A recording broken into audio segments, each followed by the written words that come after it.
Hello, it's Alex from Infant Feeding. Thursday, 2:30, usual session.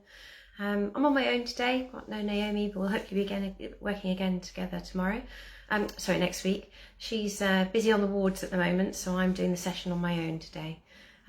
Let me know that you can see me and hear me. Some thumbs up would be really helpful. Oh great, I can see some names coming up, that's fantastic, lovely. It's always nice to know you're not just talking to an empty screen. Lovely to see, I can see a couple of those faces that look the same as normal, so some of our regulars are appearing as well. Brilliant, thumbs up, thank you so much. Let's hope I can get this working on my computer too, so that I can see your calls and your messages. Let me just make sure, so bear with me. I'm just going to try and make sure I've got it on here. So as you can see me, I should be able to get it on here too. Let me refresh and see if it comes up. Brilliant, it's coming up now. I thought I'd start talking about colostrum today. I was asked a question by someone who'd seen one of our previous sessions, and she wanted to know what she did before her milk came in. And I thought, gosh, we talk about this so much. We talk about colostrum. And any of you out there who haven't had your babies yet may have noticed you might leak. Don't worry if you don't. But actually, colostrum is already being made in your breast from really early on in pregnancy. You know, literally in the teens, before you even get to 20 weeks, you're producing colostrum. And that's that baby's first milk. So I thought I'd mention this today because I was a bit concerned when this comment was made to me. What do I need to do before my milk comes in? Because we talk about the milk coming in somewhere between days 3 and 5. And so we're suggesting that there's nothing there. There is something there, that there's the most amazing first milk available for a baby. And it's a milk in concentrate. As I say, it's called colostrum. It's thick and gloopy like golden syrup. It has every single constituent a baby needs for the first few days of life. And although it's in small amounts, that's all they need too, because their tummies are tiny. And I know I've shown this on here before, as has Naomi, but we're talking about the size of a very small marble. I'm just getting my marble out to show you. Absolutely tiny. So when a baby's born, their kidneys and their liver are not used to having to function. So actually small amounts going through that tummy are fine, because the body gets used to all the activities, the other organs get used to working, and then the baby can cope with that bit more milk when the milk does come in, and as the stomach's back up to here by about 3, or up to here by about days 3. So thinking about those early days, colostrum is absolutely crucial. So just grabbing a picture, all my stuff's on the floor. So I've shown this picture before. I love this picture. It's an NCT one, and they're showing colostrum in a champagne glass here. So this is, as you can see, quite a small amount, because this would then be the rest of the feed once the baby's got into the mum's into mature milk. So this is a feed, but this is what we're talking about for colostrum. So really, really small amounts. It's full of every antibody you have ever produced in all your life. So if you think of every bug you've come into contact with over your lifespan, your body is producing antibodies and it puts it into your milk. It's like a vaccine. It's your baby's first vaccine. And we all know about vaccines at the moment. It's all we're hearing about is vaccines. So think about your colostrum as your baby's first vaccine. So every bug you've ever had in all your life, you've got antibodies to, because that's what the vaccines make happen. And you give those antibodies to your baby in those first few days of life. If your baby's born early, then that's really important too. But actually your baby's milk, is the milk that you produce for your baby because your baby's born early, is slightly different as well. So thinking about what's happening all the time when your body's producing, and your body's going, oh, you're 16 weeks pregnant now, you're 20 weeks pregnant now, you're 30 weeks pregnant now, the baby is born, you're 1 day postnatal, 2 days postnatal. Your body knows how far along the line you are and whether the baby's been born or not born, and your body compensates. So if your baby's born early, you'll have colostrum, but your mature milk will reflect your baby's been born early, and will have more long chain fatty acids to make up for that early delivery of your baby, that early arrival of your baby, and your baby will get more of these long chain fatty acids that are absolutely crucial for their brain development and their eye development. They will have missed out on that not being in your tummy for that length of time. So it's an amazing product, your colostrum and your milk, because it's constantly changing to meet the baby's needs. So colostrum is that first milk that you get that will start appearing in your breasts from as early as 16 weeks, and will only go into mature milk after your baby is born. So it's thinking about your baby is not going to go hungry in those first few days as long as you're getting enough colostrum into them.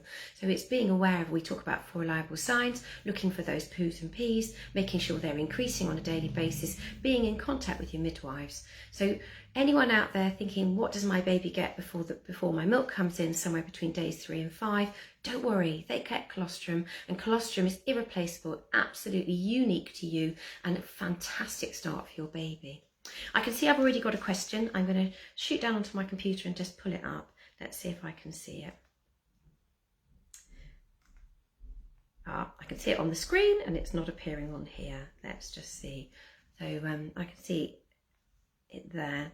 It's much easier if it comes up on my screen. I'm just going to refresh and just see if it will give me the question on here now. Oh, isn't it interesting how oh, there it is. I can see a comment. Perfect. It's from Amima. She says, hi, hope you're well. My son is 2.5 weeks old and breastfeeding. I've been in to see the midwife several times who've said the latch is fine, but it's still extremely painful. Feels like he's clamping and biting down. They've given me a number to have his mouth checked for any tongue tie, which I left a voicemail yesterday. Any advice is welcome. Never felt like this with my first child, thank you. I suspect that probably the number, Amima, is going to be our office, and hopefully you will hear from someone soon. We've got bits of annual leave going on at the moment, so there's slightly less people around at the moment, but we will get back to you, and it will be a case of booking you into clinic. So I think you've probably phoned one of our team. I would also suggest that you contact someone like Oxfordshire Breastfeeding Support, who can do an online support and have a look at that positioning and attachment. We know, and I talk about this on here so many times, a millimetre here or there, moving the baby, can make an enormous difference. The fact that you're obviously an experienced mum has, obviously means that you know what you're doing. And, that may very well be something to do with your baby's mouth, but I would get more support with your positioning and attachment to Mima. See if you can, get in touch with Oxfordshire Breastfeeding Support. If you do a search for them, and I think they've got links here on the Oxfordshire Maternity Voices Partnership, then they would more than happily do a online conversation with you, video conversation. They'll be able to see what you're doing, have a chat with them and see if they can help, and hopefully you'll hear back from one of our team very soon. As I say, we're not a big team. I think we've said this before, and some of us are working from home at the moment, which always puts pressure on the office. But if you have called our office, which would have been 572950, then they will be back to you as soon as possible. So Amima, I hope that helps. Try Oxfordshire Breastfeeding Support, and assuming you've left a message on our answer phone in the office, someone will call you back soon, I promise. You can always leave us another message, we won't mind. Caitlin's come on. How would you go about collecting and storing colostrum? I'm 36 weeks at the moment and leaking slightly now and again.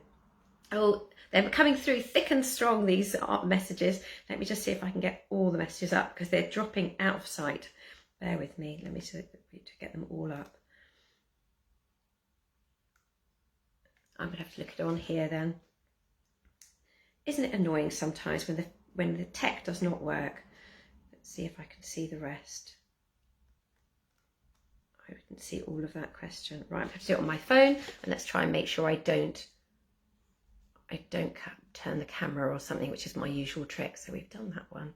So Caitlin said, how would you go about collecting and storing colostrum? I'm 36 weeks at the moment and leaking slightly now and again, but want to try Town Express from 37. Well, to be honest, you can collect it in anything that's clean, but if you want to get hold of some syringes, you can speak to your community midwives and see if they can get some out to you. I'm not sure which team you're under, but they may be able to give you some. Anything clean, any little pots, anything like that would be fine. Naomi always suggests an ice cube tray as well, popping it in there. It just needs to be something that's good and clean. Kept it, give it a really good run through the dishwasher, make sure it's super clean before you keep it, and keeping a log of the dates, making sure that we know from dates wise when you've done it. Have a look online. There are some syringes online, but I would maybe just try community midwives and see if they can get you some. If for any reason you're coming into the hospital, you can ask for some then, Caitlin. And I know that some mothers have chosen to buy them online and done it that way. So, that's other ways you can do it. It doesn't have to be a syringe. Certainly for the storage, a syringe is quite easy. Any small container, no, I haven't got them with me at the moment, so I'm working from home today, but you can get little tiny weenie containers that work, and what you can do is collect the colostrum throughout the course of a day. So if once you're 37 weeks, we'd be saying to you, you could be expressing 4 times in 24 hours, and that you could collect it in the same pot throughout that 24 hours and just date it. That's the date you collected it, and then pop it in your freezer. So 1 pot a day would be fine if you wanted to do it that way. And remember that when you're bringing it in, and I know we've said this loads of times, don't bring too much in, because once defrosted, it has to be used within 12 hours. If you're coming in for an induction of labour, that's that whole thing about how long is a piece of string. We don't know how long it's going to take for you from the beginning of induction to the end. And there's obviously the risk that it will be more than 12 hours since your colostrum defrosted. So we would normally recommend bringing the barest minimum, maybe one tiny amount, and then hopefully your partner could go home and get a bit more if that's what's needed. And I know that's, that does mean going back and coming, going home and coming back again, but hopefully this is just an insurance policy that you don't actually need it. And I mean, I always think that, if you can collect your colostrum and then do a fantastic job afterwards, then you could always offer it to the milk bank and see if they would like it, because sometimes that would be fantastic. So Caitlin, anything, any small container, make sure it's good and clean. Make sure it's obviously thinking about hygiene. If you want to have a look online on our website, so if you go onto the hospital website, OUH, go onto maternity and then look for us, that we're in infant feeding. There is a leaflet up there about collecting colostrum when you're pregnant, and it's got all the information on there. Anybody else who's thinking about doing it, it's got the information there. Anyone can do it. We wouldn't say that everyone needs to do it. We think only those that have got particular risks should be doing it. So someone who maybe is a diabetic, we would recommend they do it, because the likelihood of their baby needing more colostrum in the early days, because their blood sugars are being checked frequently, is higher than a woman who does not have diabetes. So if there's any risk factors, we would be saying think about collecting colostrum in the antenatal period. But if you're healthy term, baby's going to be, you've got no concerns, your baby's no concerns about baby, there's no need for you to be doing it. So apart from maybe just learning the skill. I'm just going to carry on. I can see lots of other questions coming through. Let me just see if I can get them on here without knocking them off. Let's go that way. So that was Caitlin. Lucy, what's the current guidance about bringing frozen colostrum in with you when you go to have your baby? Is there storage available, and how much should you aim to bring in? If so, thanks. So I think I've more or less covered that, Lucy. As little as possible, please. Bring it in a cool box with ice blocks so it doesn't defrost. So, if you're coming in for an induction, we'd say almost, if you can, leave it at home and get someone to bring it in later. What we just don't want is for it to be thrown away. We do have issues with storage. It's not just that we don't have loads of freezers around to put everyone's colostrum in, but also sometimes it goes into one freezer and then it can't be tracked afterwards. So we do have a bit of an issue with that. So I would be really grateful if you would think to bring it the minimum that you can. Bring it in frozen, bring it with ice blocks, bring it in a cool box, and only bring in a tiny amount. I hope that answers your question, Lucy. Samantha, sorry you've got my finger in the screen, it's so I can see the questions. I have possible mastitis, waiting on the doctors to call back. I've never had it before, even though feeding my daughter now for almost 3 years. I'm 36 weeks pregnant now with a red painful boob. I've tried massaging and hot compresses, still very sore. My question is, how can I help it in the meantime or avoid it in the future?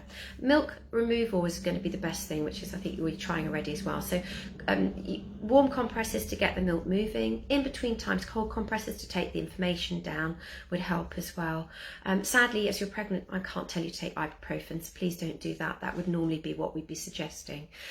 So get your daughter to feed. That would be absolutely brilliant. Get her to move the blockage, because we know that milk removal is absolutely crucial to it. So if you can get your daughter on the breast, she'll probably do a fantastic job of getting that milk moving, better than any pump, better than you will with your hand. See how you get on with that. We usually find that's the best way of getting a baby to do it, or in your case, your daughter, your toddler. So keep it going like that. The reason that antibiotics work so well, because the likelihood in your case is going to be that it's not infective mastitis, so it's unlikely to be bacteria, because I doubt you've got you've got any damage on your nipple at this stage. It's when there's the ductal system in the breast is overloaded, so that actually milk's gone into the tissue in between the ducts, and the areas where the milk is made, and the body goes, whoa, this is, we've got a situation here, this is something that shouldn't be there, and it behaves like it's an infection. So when you use antibiotics, the reason they work so well is not because they're antibacterial, it's because that they are really, really good anti-inflammatories. So taking a course of antibiotics will really help to bring down that inflammation if your daughter can't do it for you. I think first and foremost, do the things you're already doing. Warm compresses before you're trying to get the milk moving. Gentle massage. Don't push that milk further out into the other tissue than you want to. Get the milk moving, use a gently sort of hand express, or get your daughter feeding. Would be the ways I'd go. And if it's not resolving, start taking the antibiotics, which I suspect your GP will prescribe you.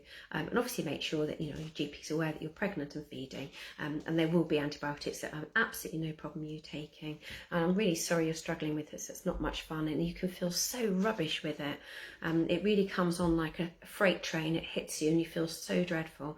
So Samantha, I really hope you feel better, because actually what normally happens, you feel unwell very quickly, and then you feel well quickly too. So once those things are in place, hopefully you'll feel much better very, very soon. I'm going to carry on with the questions. We've done that one. Amina's come back and said thank you. Angela said, I'm 32 weeks pregnant and not been able to breastfeed with my first baby, having had lots of complications. I really would like is there anything I can do to facilitate it this time round? Thank you.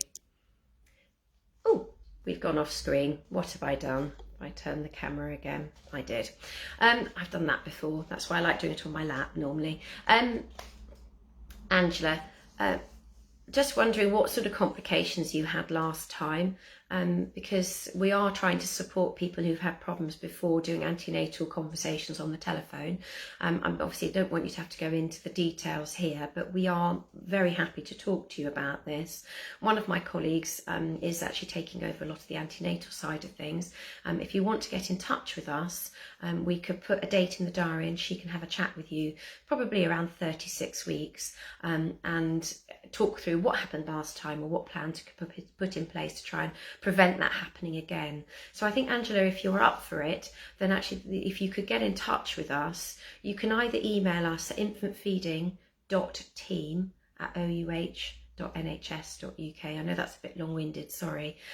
You can find our email address on our webpage, or you could give us a call on Oxford 572950. So Angela, I think perhaps give us a shout, either email us or phone us. Let us, and we can ask my colleague Hannah, who's doing the antenatals, to give you a shout and talk through what happened last time and hopefully put a plan in place. And that plan will get put onto your computer record as well. So anybody looking after you once your baby is born will know what's been discussed and what we're hoping, what plans we put in place to try and make sure you don't have the same experience as last time. So Angela, do get in touch with us, and we'll get back to you and hopefully make sure it doesn't happen again as much as we can, or at least make it easier. I hope that's okay, Angela. So we look forward to hearing from you. Moving on down. Caitlin's come back and said thank you. Oh, another Alex. Hello, Alex. Hi, Alex. I conducted colostrum and doing really well. Well done, you. I'm coming in for induction at the weekend. We'll bring some and leave some at home, please do. Can I still give colostrum to my baby after that milk comes in? You can give it, and if your baby was unwell, had a cold or anything, remember it's like a vaccine, it's full of all those antibodies, it can be absolutely brilliant, but it is a laxative. So we always say to that warm mums that it is a laxative, so they'll poo even more. Not that breastfed babies don't poo much, they poo loads if they're getting good amounts of milk. So yes, you can give it once your milk comes in, especially if your baby's not feeling very well. If you find you've got more milk than you need, and I'm going to plug the milk bank again because the milk bank is our saviour, you could always ask and speak to Amanda, depending on how much you've got, whether you could donate it to the milk bank. Usually there is a lower limit, so if you haven't got more milk to give, then there may be a limit to that. But yes, you can give it to your baby. You can give it if they're not feeling very well, or just give it and they may just poo a little bit more, but that isn't a problem. It won't do them any harm. It'll be another boost of all those antibodies. Well done, Alex. That's fantastic. You're doing so well with your colostrum harvesting. That's brilliant news. And good luck going forward. And hopefully, when you had your baby, you're going to see the repercussions of that. And the wonderful thing about it, that you've got that skill now, is that once your baby's born, you know exactly what you're doing when you know if you needed to express. What I will remind you is that anything you do before you have your baby has no impact on your milk supply after you've had your baby. So we always talk about milk supply being driven by milk removal. So if you're collecting colostrum at this stage and you give all that colostrum to your baby in the first few days, but you don't remove milk, you don't feed your baby, you don't hand express, that is going to put you on the back foot when it comes to your milk supply. Because the body goes, we don't need to feed this baby because it's not being asked for. So you have to tell the body the baby is here and demand the milk. So you have to keep removing the milk. So even if you have colostrum that you've stored up in advance, please remove as much milk from the breast as your baby needs, and only use the colostrum as the top up if necessary, if you're not producing enough. Your body needs you to tell them to calibrate the body to how much milk to make. If you don't ask for the milk, the body says, I don't need to make it, I'm not going to use energy making it, and doesn't make it. And we have had this on occasion where people have done a fantastic job beforehand, got loads of colostrum, given that in the first few days, and then their milk does not come in as much as they would have done otherwise. And that, you know, and that's really heartbreaking, because that's what you need. You need that milk going forward, and you're laying those foundations in the first few days to 2 weeks after the baby's born. What you do before has no impact on your milk supply going forward. It's your buffer, it's your insurance policy. That's what we see it as. So good luck with that. Well done, Alex. That's fantastic news. I'm going on to Laura now. And I'm sorry you have to keep seeing my finger in the picture. Laura's 30 weeks pregnant with her first baby, and she'd like to know, when is it possible to collect colostrum and which is the best method pump? I have a manual and an electric one. I'm not sure how to use them and if I'm able to collect anything at the moment. So when it comes to colostrum, as I've mentioned before, is really thick and gloopy. It is like golden syrup. It sticks. When people hand express, I use my homemade breast. So when they hand express, sorry, you can't see me. So when they hand express, this is the nipple on my handmade boob. The colostrum collects in little droplets on the end of the nipple. It doesn't even drip to begin with because it's so thick and gloopy, which is why we use a syringe, because we can then pick it up. So if you used a pump, and I've got a hand pump here, if you used a pump, all that's going to happen is that colostrum is going to stick on all the mechanism of the pump. It's going to get stuck in here, get stuck in the valve, and it probably won't even make it down here. So we do not recommend using any pump of any sort until your milk is beginning to change. We call that transitional milk. So your colostrum is your first thick, gloopy milk. Somewhere between days 3 and 5, it starts to change and become mature milk. And that middle point is transitional milk. And that's where it starts still looking quite yellow, but there's becoming more of it, and it's beginning to be thinner in consistency. That's your cue to think about using a pump. Before then, we would highly recommend you do not use a pump and you only use your hand. If you saw 0.2 of a ml, which is what some women will only, it's all they'll collect in the first few times they express. 0.2 of the milk will be just a droplet at the bottom of here, and it won't even make it here. So we don't use pumps because you won't be able to use it. It will be lost in the mechanism of the pump. So hands only, pumps afterwards. Using a hand pump when your milk does come in is quite a skill in its own right, and I know I've spoken to many mums about using a hand pump. So with a hand pump, you make sure the nipple goes central into the middle of the funnel, and you do what a baby does. They ask for the milk, they go chomp, chomp, chomp, chomp, chomp, chomp, and then when you start to see milk collecting on the end of the nipple, you bring the handle in and you hold it. You keep the hold, keep the hold, keep the hold, keep the hold, release, quickly back and keep it, and release, go in, hold it, keep the hold, keep the hold, keep the hold, keep the hold, release. It's like hand expressing. When you're hand expressing, you're going, get my hand the right way round so you can see it. You're going to come in and hold, and release is quick. In and hold, release is quick. In and hold, release is quick. So it's the same with the hand pump. The hold is the long part, the release is the quick part. So using a hand pump, that's absolutely crucial. If you just went like this, you'll get nothing, because that's just stimulating. What we want is to do stimulate to get the let down, and then in and hold to milk the breast. In and hold to milk the breast. In and hold. So hopefully that explains. So in that instance, we'd be highly recommending not using a pump at this stage. So that was for Laura. Hope that makes sense, Laura.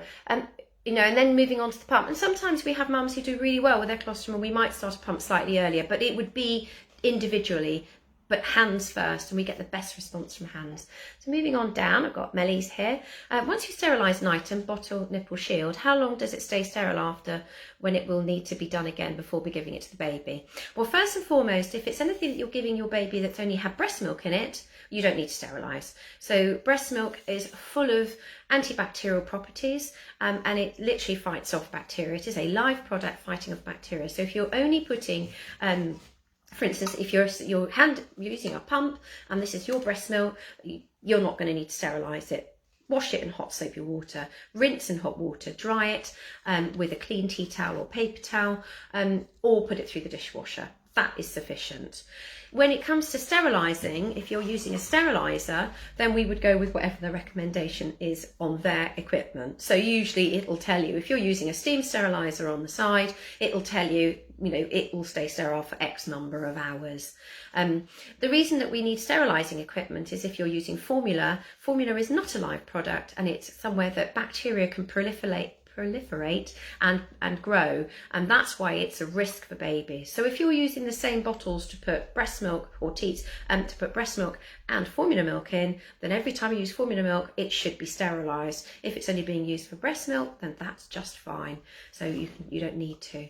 So follow the manufacturer's instructions on that one. They'll tell you, you know, we have an Advent one at work, and I can't remember off the top of my head how long it says, but it says X number of hours as long as the lid's kept on. So I would have a look at whatever the instructions say. And obviously there's lots of different sterilising equipment that you can use. You can use cold water sterilising tablets. You know, your mothers and grandmothers will have used Milton, which are tablets that go into cold water, so that's Milton. There are steam sterilisers, microwave sterilisers, all sorts. There's so many different things out there, but I would look at the manufacturer and see what they say on that one.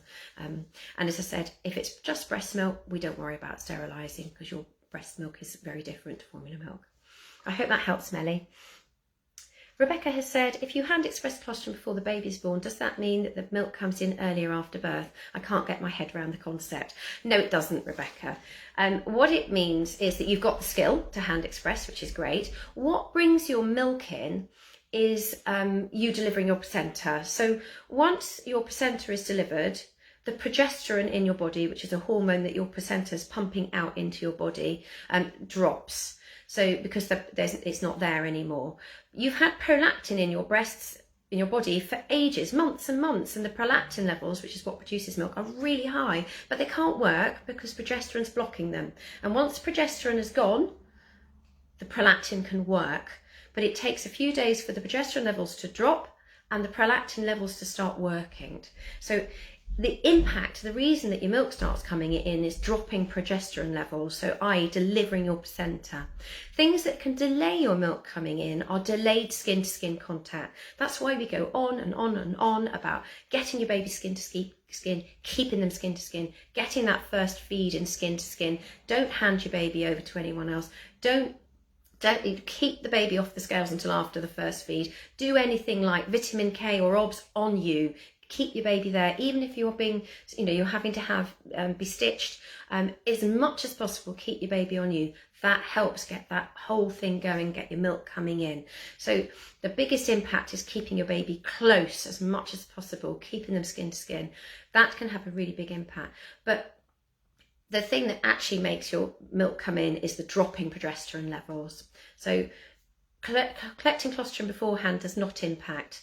It's the dropping progesterone levels, keeping your baby skin to skin, removing milk by baby feeding or pumping is what will really bring your milk in going forward. I hope that explains that now, Rebecca. Come back if it doesn't and I'll try again.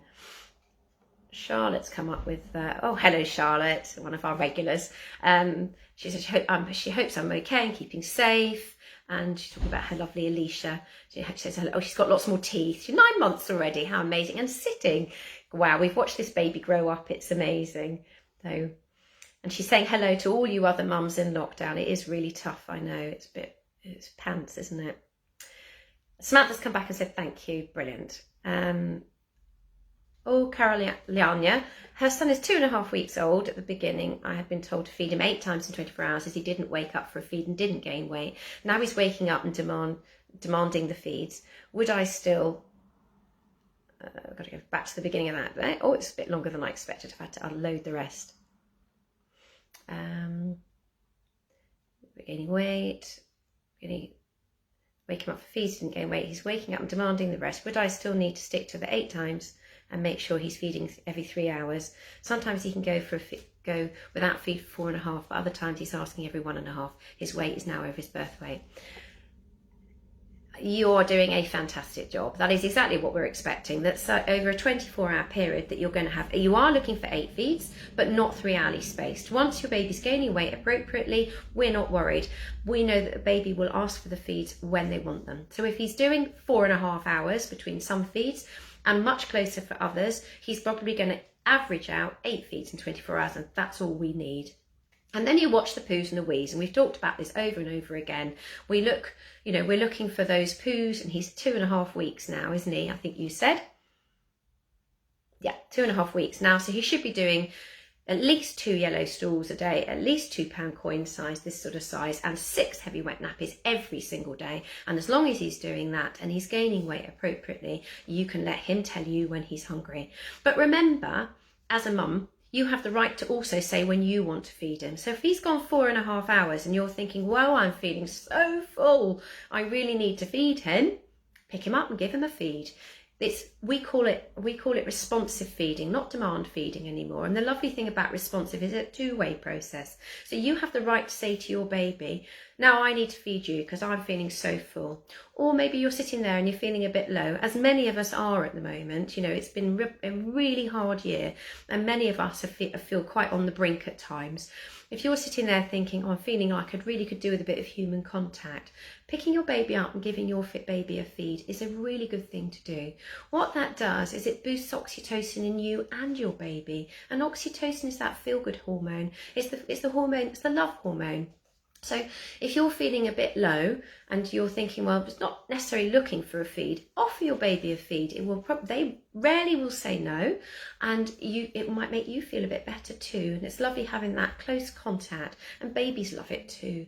I've said it on this thing before, there's a lovely quote on the UNICEF Baby Friendly Initiative website, which if you want to have a look at, it's got some lovely videos on it.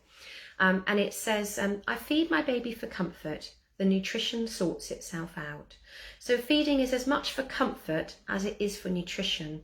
So watching what your baby's doing in this instance is absolutely fine. Carolina, just looking to make sure they're feeding pretty much 8 feeds a day is what we want. It doesn't have to be regular. Having some feeds close together and some feeds further apart is absolutely fine, as long as they're meeting all their other milestones. But also, as I said, to recap, you can feed because you want to feed too. It is a 2-way relationship, and you have the right to say, I really could do with a cuddle myself, or I'm feeling so full I really could do with you helping. Like the lady with the mastitis, that really helps from, if you're feeling full. I hope that helps and reassures you. It sounds like you've done a great job. I'm going to move on up. Another Alex. Oh, it's same Alex. She's come back and said thank you. Thought it was going to be prolific Alex's. Laura has said thank you as well. And she said it was well explained. Oh, I'm glad you understood. I thought sometimes I go around in circles. I apologise now. Let's see. Mellie's come back and said thank you as well. Good. I'm glad I managed to answer the questions. Sarah has put a question up. She's had mastitis for the 3rd time in 3 months. This time there's a white raised spot on the nipple. Should I try to get rid of it or leave it alone on day 2 of antibiotics? Breastfeeding is very painful from the nipple, doing all the usual things to ease discomfort and try to unblock the ducts. Sarah, it sounds like you've got a blocked nipple pore, and yes, it might do you some benefit to get rid of it. If you're able to get anywhere that can give you a sterile needle, it's something that we have in clinic, and we could provide you with one, perhaps leave you one down on MAU if you need it. Then actually that's what we would normally recommend, is you try and lift that nipple pore. What happens sometimes is you get a little thin layer of skin going over one of the the nipple pores, because remember your nipple is more like a watering can than a spout, so it's got lots of little holes where the milk comes out. And what's happened, I think in your instance, is a nipple pore has been blocked, and then that just tracks right up the breast. So if you imagine having a blockage down here, and then it tracks back up into the breast. So by lifting that little layer of skin off your nipple, hand expressing to get it moving, it's going to be a bit like mozzarella at this stage. It's going to be thick and gloopy, that milk, but it will come with a bit of encouragement, and then hopefully it'll just release and go. So just getting it moving is really would be beneficial. When mums have come to breastfeeding clinic, and we've seen them with this instance, we have a tiny weenie needle, and it's got a beveled edge, so it's sort of this shape. I should do it like this shape, and what you do is you come in and up so that you've got the tiny weeny sharp point of the needle just lifting the skin. You know how you can put a needle on your skin and you can't feel it? All you're doing is lifting that layer of skin without the nerve endings in it. Sometimes you might bleed, we do see that, but it isn't usually painful, and it's a case of just moving that blockage and getting it going. I mean, I've known some mums use oil on the breast to soften it, to get it moving, and I've also known people to try a bit of a rough towel trying to get it moving.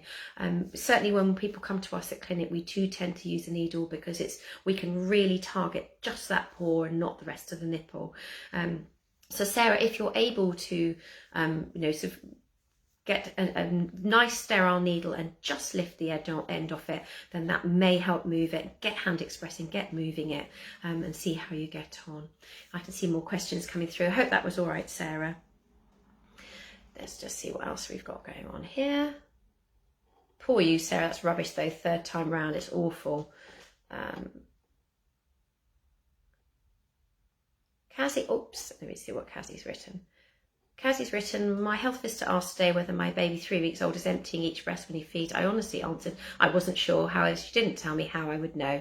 If I am, could you shed some light on this? We don't worry too much. We want the baby to derive the milk. We want the baby to tell you how much they want. So as long as your baby is gaining weight and being allowed to finish the feed at the breast, that's all we need. So we're looking for babies to come off. I've had some pictures ready just in case these sort of questions came up. Bear with me. So as long as your baby's coming off the breast voluntarily, you're not taking your baby off, and they tend to come off looking a bit like this. This one, I don't know, it's a bit of reflection on it. It's just letting it go. You can see this baby's just releasing the nipple there. Sorry about the reflection. And then usually they look a bit like this.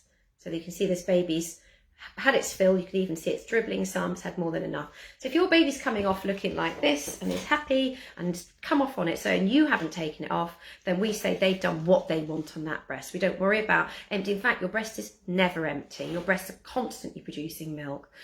If they come off looking like that and they then rouse in the next 5, 10, 15, 20 minutes and they're looking for some more food, you'd offer them the other side. And that's absolutely fine. That's how they drive the supply.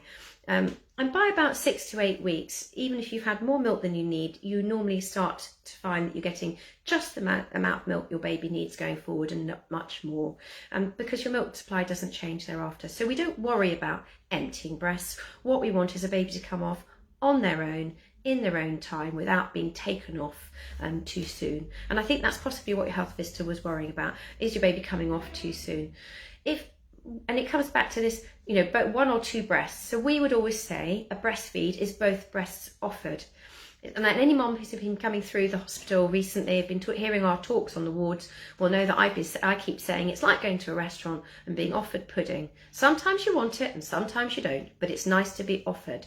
So it's thinking about, let your baby come off the breast in their own time, usually between 5 and 40 minutes is what we'd expect them to be doing. And then if they're looking for more, you offer the other breast. We don't take them off and put them on the other. We let them finish and you offer the other.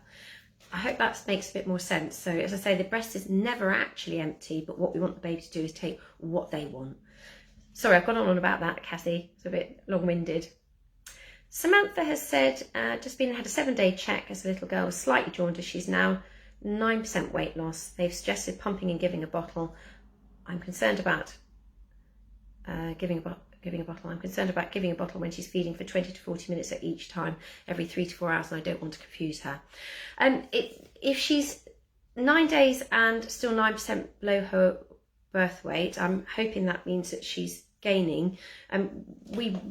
The idea of pumping would be to give your breast that push. I've talked about, really pushing your milk supply. You've got a 2-week window to maximise your milk supply. If she's not doing it, sometimes we have to do it by pump, because we want her to be at her birth weight by about day 10. The reason that we suggest that is that pushes your milk supply and it gives your baby that extra milk, and we don't end up with you having a shortfall going forwards. If your baby is doing a brilliant job at the breast, the likelihood is they will cope just fine with the bottle as well. We have many babies that cope just fine with both. Babies can improve over time with breastfeeding, but what we can't do is affect your milk supply if it's not being pushed enough at this stage. So I think there is logic in what the midwives are asking you to do. You don't have to use a bottle. If you wanted to, you could use a cup. And if you go on to Global Health Media, so if you go and look online, Global Health Media videos, there's a video of a baby being cup fed. There's some lovely videos on there, and they're all different ones, baby in the first hours and all sorts of things, hand expressing, but there's also cup feeding. Go and have a look. If you think you don't want to use a bottle, then actually maybe try a cup. It's quite messy, but it's a way of avoiding using a bottle, and may work for you and your baby. But I think I do understand where the midwives are coming from. What we worry about is that if we've still got weight loss by sort of days 9 and 10, is that we're worried about your milk supply and ensuring that your baby's gaining more weight, and we're pushing your milk supply. Your milk supply, as I keep mentioning, is time critical. Your baby has got time to improve and improve and improve, which is what often happens. So I would err with the midwives from the point of view of, yes, please do a bit of pumping. You don't have to use a bottle, you could use a cup, and look at alternative feeding methods. See how you get on with that, and can give us a shout in the infant feeding team if you want to have a chat with somebody about it. As I say at the beginning of this session, I did say we're a bit short on the ground at the moment. We've got members of staff working from home, so you may not get a call back straight away. Bear with us. We will get back to you as soon as possible. I think by now Naomi will definitely be the only person in the building, and we have quite a big workload. So bear with us. We will get back to you as quickly as possible, but you could have a chat with somebody about that. There's Oxfordshire Breastfeeding Support as well. They would support you as well with all of this if you wanted to talk to them as well. So good luck with it, and I think it would be well worth you pushing your milk supply a bit more and finding a way of getting it into her. And if it is a cup, it's a cup, and that may be better. Sophie has said, I don't know if this is the right chat to ask, but I'm 34 weeks pregnant and really struggling on the pain from baby in the ribs. Have I got any more ideas to relieve the pain? It's not really me, I'm afraid. This is a feeding one. We do feeding on this sessions. I think Wendy is now doing, our consultant midwife is doing sessions every 2 weeks, or give your midwives a shout. I'm sure they'd be delighted to have a quick chat with you. They may not be in the office at the moment, Sophie, but if you leave a message now, they'll get back to you tomorrow, because they come in and pick all their messages up in the morning. So I'd give your midwife a call and see what she suggests for you, and I'm sure they'll get back to you very quickly. And I hope you feel better soon, Sophie. Charlotte's come back on again. She's saying she'd go through pregnancy again. She's a brave woman. And Cassie's come back and said thank you. Right, well, no more questions just at the moment. Just see if any more of you come up with some more. But, so we were talking about the colostrum at the beginning, weren't we, and everything. And I was saying about how the milk changes. What do I do with my picture? It's down there. So just to recap, what I was saying earlier is that colostrum is that first milk that you produce. It's this food in concentrate, and it's oh brilliant. Sophie's come back on. It's a feeding chat. Oh right, no problem. So thinking about the colostrum again, that it's a food in concentrate, and actually it's absolutely wonderful for your baby. If you look at it, it can range in colours, and there's been quite a bit on some of the Facebook posts that I look at about when it's slightly more red. So some women find that actually they've got slightly more red colour, because it can range in colour tremendously, and that can be there's a little bit of blood in it. Now we don't worry about that, because actually if a baby were at the breast and it was a bit blood stained, because you can have little capillaries in the breast that sometimes go, then actually we would never know if your baby were at the breast. So if if they're taking the colostrum straight from the breast, that isn't an issue, we would never know. So if you're hand expressing and you're finding it's a little bit blood stained, it's got a funny name. We know it's rusty pipe syndrome because it looks a bit rusty in colour. We don't worry about it. So if any of you out there are hand expressing and finding that it has got a little bit of blood streaking in it, don't worry, it isn't a problem. It's only an issue if it's obviously a lot of blood, then we might be a bit more concerned. But generally, there are quite a proportion of women who will find that their colostrum has more of a reddy tinge to it, and it should sort itself out within a few days and not be evident. And it probably happens to many more women than we know, because the babies are going to the breast and we never see it, so we have no idea.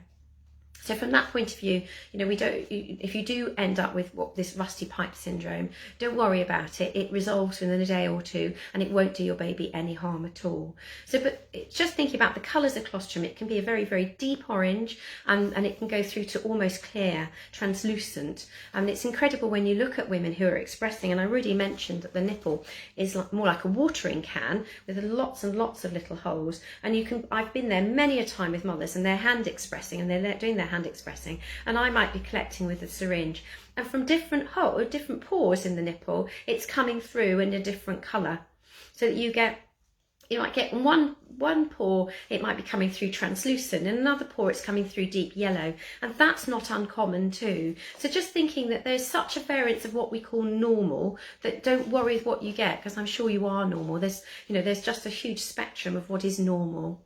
Just looking to see, I thought I saw another question come through. Yep, Yasmin's come through with a question. Her baby's 2 weeks, her nipples are sore from breastfeeding, so I've been expressing and giving my baby an occasional bottle to relieve myself. Saw my breast midwife yesterday, suggested nipple shields, but not sure how to apply. For now I can feed from the one breast, which isn't too painful, and express from the other. I'm just checking how old your baby is. So nipple shields have been used, and I think that's what they were marketed for originally, is to when mothers are sore. But actually, we would much rather you get the help that you need to look at the positioning and attachment. Nipple shields are a bit like a sticking plaster. They're not solving the problem. So what we want you to look at is the positioning and attachment. If you've got one side that's sore and one side that isn't, the likelihood is you're doing an amazing job on one side and need to move 1 millimetre too on the other. So it's thinking about how you're holding a baby, remembering that your breasts are never identical, and looking at positioning and attachment. So I would think, before you think about a nipple shield, Yasmin, I think you've done a great thing with expressing. That's absolutely brilliant. You've kept breastfeeding going on one side. Again, that's brilliant. But let's get someone to look at what you're doing on that side that is so sore. It's thinking about positioning and attachment. I'm just going to pick up my pictures. We talk about this all the time. Because we know breastfeeding, the problems with breastfeeding are so down to positioning and attachment. So a little quick run through, thinking about how are you holding your baby. You want to hold your baby close, head and body in line. Remember, you can't feed over your shoulder. Head has to be free to tip back. If I give you a glass of water, you're going to tip your head back to drink it. Your baby has to do the same. You can see this baby's there, nose to nipple. So it's nose to nipple, okay? And then the baby gapes and they tip their head back. So if I do that in the profile, they tip their head back. So they're now going to go the head back, mouth drops, tongue comes down. So they go like that. That's what we're looking for here. And then you're going to bring your baby on straight. So if you look at this picture where the nipple is right at the top, the chin has hit first. The upper lip is going to skim the nipple. And this is where the mum's holding down here, and she's going to push from right down here. She's not touching the head at all, and she's going to bring her baby on straight. The breast isn't going to move, it's just the baby that moves. So the breast stays still, and she brings the baby on. So let me just demonstrate with a doll on the breast.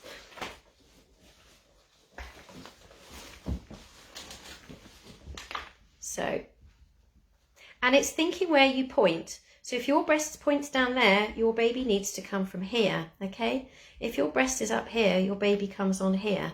So it might be, Yasmin, that you've got one breast that points slightly differently to the other. So look and see what you're doing. And it's making sure that you don't then move your breast. Because if you imagine you've lined the baby up all beautifully and then you move your breast, it's not going to work. And the pressure is from here. This is where you push from, this bit here. So the push is this movement. You can see I've moved my fingers to show it's not my fingers doing it, it's the heel of my hand coming on. And it's the baby comes on straight onto the breast in that movement.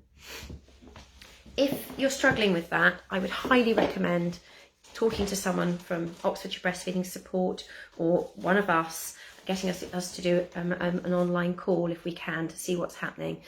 If my reason that I think that this is more to do with positioning attachment is you've got it right on one side. So if you've got it right on one side, it's a case of probably 1 millimetre or 2 change on the other, Yasmin, and you will be off and feeding no problem. I would avoid using a shield because babies get used to them and it impacts on the amount of milk they're getting. I think we need to address what's happening with positioning attachment much more than using a shield at this stage. So yeah, try Oxfordshire Breastfeeding Support or try us at the infant feeding team, Abingdon Baby Cafe, La Leche League. Everyone's doing online support. They can watch what you're doing and they'll be able to see if maybe you move your breast at the last minute or if you haven't quite lined your baby up. So I would just go back and have a look. Are you doing exactly the same? Get your partner to film you feeding on one side, filming on the other and feeding on the other. See if you can see the difference, because there's probably just the tiniest, weeniest difference, and that will make you feed comfortably going forward. Good luck with that, Yasmin, and I hope it really improves. And just think about it. You're more than 50% there because you're 100% feeding your baby your milk, which is amazing, and you're getting half the feeds on one side from the breast, which is absolutely wonderful. It's only a small step to getting your baby fully breastfeeding from the breast. So keep going. I think that sounds amazing, and get the support you need. And if it's, you know, any of the organisations I've mentioned, all the best with that, Yasmin. Charlotte's come up and said she's had a power cut in her village. What a nightmare. Well, I hope that hasn't affected everybody else. I drove through Abingdon yesterday evening at about 6 in the afternoon, and I literally watched Abingdon just go into darkness. There was a big power cut in North Abingdon yesterday. It was quite interesting actually watching it happen as I drove up the road. All the lights on the streets went out. Carolina's come back. Thank you. Says, I've also had a little concern about him bringing the food up after feeding. He's sick very often after the feed. Also has days when he's very unsettled at the breast, wriggling and pulling my nipple as he doesn't enjoy it. Then feed for a couple of minutes and comes off crying. Can this be because of positioning? I think he's latching correctly.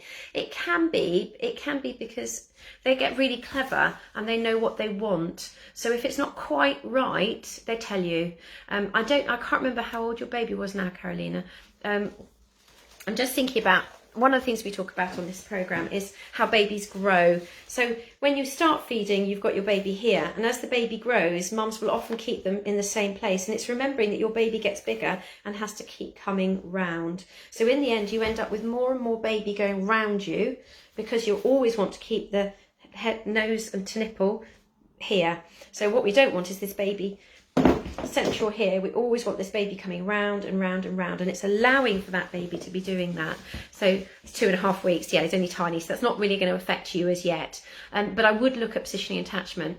It's back to what I just said. It's thinking about, you know, ensuring the head is free to tip back, that you're not moving your breast, that you line them up nose to nipple. So it's all this business. It's nose to nipple. They tip their head back, their upper lip to nipple, and then you're going to push from the shoulders, and they're going to go on in that movement. Okay, that's what's absolutely crucial to get it right, and it needs to be thinking about where your breast points. So we talk about the angle of the dangle. I'm sorry, I'm going to take the plastic off this, and I think it's reflecting more. Just paper won't reflect.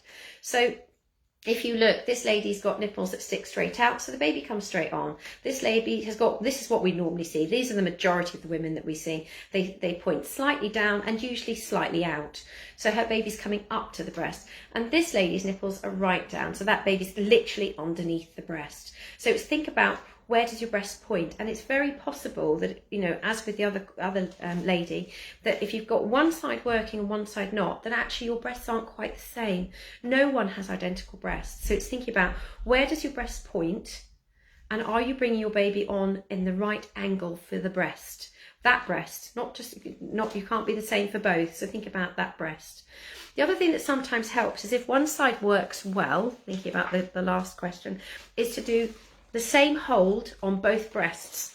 So if you're feeding your baby in the cross cradle that we call this one, and that works really well for you, then bring your baby underarm and feed them there. So you're using the same hand, so you've got the same control. That sometimes can really help make it easier. But with this question with regard to being unsettled at the breast, wriggling, it might be that your baby is going, this isn't quite right. If it's not happening at every feed, the likelihood is they're going, this isn't as good a mouthful as I had last time, and I'd like a better mouthful. So it's worth taking them off, looking at what you're doing and going, right, have I got them? Am I starting those opposite nipple? Is the chin hitting first? Are they coming on with the upper lip just skimming the nipple? That's the nipple, that's the upper lip. And they're coming on like that, because that nipple needs to go right to the back of the mouth, remember. So it's thinking about all those things and getting it. If need be, get someone to check. I think this is something we say all the time. And I know you say you think he's latching correctly, but as I said before, a millimetre or two can make a huge difference for a baby and make a really big difference for mothers as well, as whether it's comfortable or not. So it might be well worth just getting someone else to have a quick look and see how you're doing. Or get your partner to film you, as I mentioned, and see if you can look back at it and see what's happening. Yasmin's come back. Thank you. I'll try a slightly different position on the uncomfortable one. I think we are unsure if she has a slight tongue tie, just becoming anxious when it comes to feeding, when it's almost toe curling and not enjoyable. Absolutely. I totally get that. It's so awful, and it's not something that you only do once a day. You're doing it so many times a day, and if it's painful, it's really hard work. When it comes to tongue tie, we only do anything about tongue tie if it's impacting on feeding.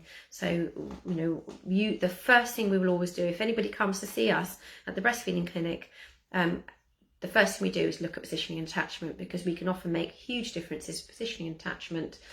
And then actually, even if there is a tongue tie there, it may not need anything being done about it. So I would have a really good look and see how you're getting on. Hopefully things will get better for you as well. There's a few with you today. Right, and Yasmin, he does have a big enough gape, according to midwives that watch me feed, but not sure if my nipple's going deep enough. She moves a lot. Okay, and it's being quick, so it's that whole thing about, it's like they're like baby birds, aren't they? So it's open, close, open, close, open, close, and it's catching that open mouth to get them on. It's being really, really quick to get that baby on with a really big, wide open mouth. It can be so challenging, I know. It's a learnt skill. It's something we have to learn to do. As I keep saying to the mums that we're chatting to on the wards, you don't get into a car and you don't strap on a pair of skis and know what you're doing the first time you ever do it. It is something that takes time to learn, and there are lots of mums who've been watching these over the months that we've been doing these sessions, that a few weeks down the line go, it's working now. So it's worth persisting. You're doing an amazing job for your baby, and you're doing an amazing job for you. Giving them your milk is the most fantastic start your baby can get. It provides your baby with the most amazing protection from bugs and everything. It lines their stomach. It protects them from atopic illnesses like eczema, hay fever, asthma. It just gives them the right start in life. So, and it's also protecting you as well. And I know, I'm sure many of you know, because we talk about this. It protects you from ovarian and breast cancer. It protects you from osteoporosis, cardiac disease, obesity, and diabetes. There are so many reasons to do it, not just for the baby, but for you too. So I know it's tough in the beginning, but it is well worth it going forward, and it's so much easier when you get there, when it settles down and you can do it. You'll just go, wow, this is worth doing. So good luck with that, Yasmin. Keep practicing and get in touch. Don't just struggle on, but do ask for more help. Frances has come on. She's currently pregnant and not looking forward to breastfeeding at all. It sounds painful and stressful. There's lots of pressure to do it right, as it's best for baby, but with risks of blisters and infections, sounds horrible. Frances, there are lots and lots of people who will tell you how wonderful it is too. There are lots of people out there who just take to it like ducks to water, don't have any problems at all, and feeding just goes with a dream. So, we hear from the people who have problems, and as a member of the infant feeding team, I wouldn't have a job if people didn't have a few problems.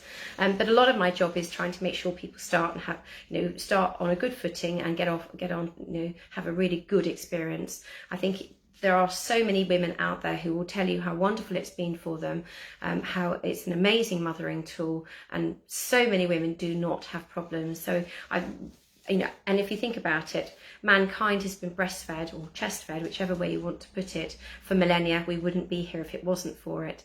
So perhaps just do a bit of more look at some of the wonderful websites out there that will give you some information about how to get on with it. And yes, mums do need a bit of support in the beginning, but or some do. So look at things like the Baby Friendly Initiative. I've got some great websites on there talking about what it's like in the beginning and how people have overcome problems if they have any. There's things like the Breastfeeding Network. There is the Association of Breastfeeding Mothers, and La Leche League as well are all really, really supportive. I would say it isn't a horrible thing. When it goes well, it is absolutely fabulous. And so many women try it and have a really good go at it because they know it can be really good. Sadly, there are a few who have a really difficult time, and the right thing for them is not to continue. But I would try and go in with an open mind as much as you can, Frances, and just have a look at some of the more upbeat stuff rather than just maybe hearing some of the problems that some of our mums here are having. So good luck with it, Frances, and do get in touch with us if there's anything we can do to support you or answer any questions for you. Yasmin, is there an easier way or sign to tell if baby's feeding or just using me as a dummy or a comforter? Not really, Yasmin, and it goes back to what I mentioned earlier, that actually the breast is there as a comforter as well. A lot of feeding is comfort. As long as a baby is meeting its milestones, growing well, not sort of being at the breast consistently for more than 40 minutes at a time, then you're doing a fab job. And a lot of feeding is going to be comfort as well. If you think about it, your baby's been born into this really strange new world. It's the only thing that really grounds them is you and your partner. You are their centre of their universe. You make sense of everything for them. They like to check in and make sure that, just make sure everything's all right and you're there for them. So there isn't a way of telling as such, because it's all wrapped up together. Feeding, is comfort as well as food. As I mentioned earlier, there's the quote that's on the Baby Friendly Initiative, UNICEF Baby Friendly Initiative website says, "I feed my baby for comfort, the nutrition sorts itself out." And I can't remember, I know you have said about, I think you have said earlier how old your baby is, but remembering that it's the most fantastic mothering tool. When babies then go for vaccines, the best thing mums can do is pop their baby on the breast, and they're calmed and happy afterwards. If a baby gets a fright, putting the baby to the breast is wonderful. If the baby's unwell, has an ear infection, won't take any food in, being able to feed is wonderful. And these are all times of comfort, and they have a really important part to play. Where we're worried about a baby is when they're feeding really long times, and that might be perceived by somebody as comfort, and actually it's because they're not getting quite enough food. So this is why we put this 5 to 40 minutes on. We expect a baby to have done what it needs to do within 40 minutes on one breast. If a baby is consistently feeding for more than 40 minutes at the breast, not coming off on their own, then we would be going, okay, maybe we need to do something about a milk supply here or milk removal. So that's where we would be looking at it, Yasmin, and thinking about, okay, do we need to look at something more than just, what's going on here? So hopefully that reassures you a little bit, Yasmin. And if your baby is consistently feeding for more than 40 minutes, then please access some help. I would say 40 minutes on one side, and we might need to look at helping boost your milk supply or make your baby, make your baby more efficient at the breast. So that would be worth thinking about. Moving on, I can see that Frances has come back. She said, "Thank you, I'll cross my fingers it works well for me and read more sources." Please do, because there are so many women out there who'll tell you it was so worthwhile, even if a little bit of a challenge in the beginning. It is so worthwhile. You don't have to make bottles in the middle of the night. Just pick the baby up and give them a cuddle. Oh, Carolina's come back. I was scared of breastfeeding before, but once I start, I absolutely love it. Oh, well done. She's come back, Frances. Calms me down and gives me so much satisfaction. The beginning wasn't easy, but I had a great support from Wallingford midwives. Just get the rest of it. It's so worth it. There you go, Frances. That's not me saying it. This is Carolina saying it. So it is. Many mums find it tough in the beginning, but it is really worthwhile when it works and gets going. And as a team, our infant feeding team, we do support mothers who then choose not to carry on because they've done everything they can, and we will support them. We will never tell anybody what to do. We support every woman in her own decision of what she wants to do and what is right for her and her family. We will never ever push her in one decision or another. We support them. So thank you for your comment on that, Caroline. That's lovely. Yasmin's come back. Thank you so much for your help and what feels like a confidence boost. Brilliant. Good, I'm glad about that. Charlotte said, sorry, I had to go and sort out the power cut. Finally have power, so I'm back to listen to your advice. Oh, you poor thing. Oh, I hope you have got your electric back now. I'm just going to check what time it is. It's 34. I'm just see if there's any other questions. I think we've done our time today because it's usually about half an hour, though I don't think anyone jumping at the bit to follow us. Thank you for all your fantastic questions, and I really hope I haven't missed anybody. We've covered all sorts of things, and it's been great to see those wonderful questions. Hopefully for those that haven't put questions up, you've reassured people. Oh, and I can see Holly's nipped in at the last minute. So her baby's 5 weeks old and she's feeding on demand. He feeds her about 10 minutes every few hours. He's putting on plenty of weight. He's quite windy too. Is this a normal amount of time to feed?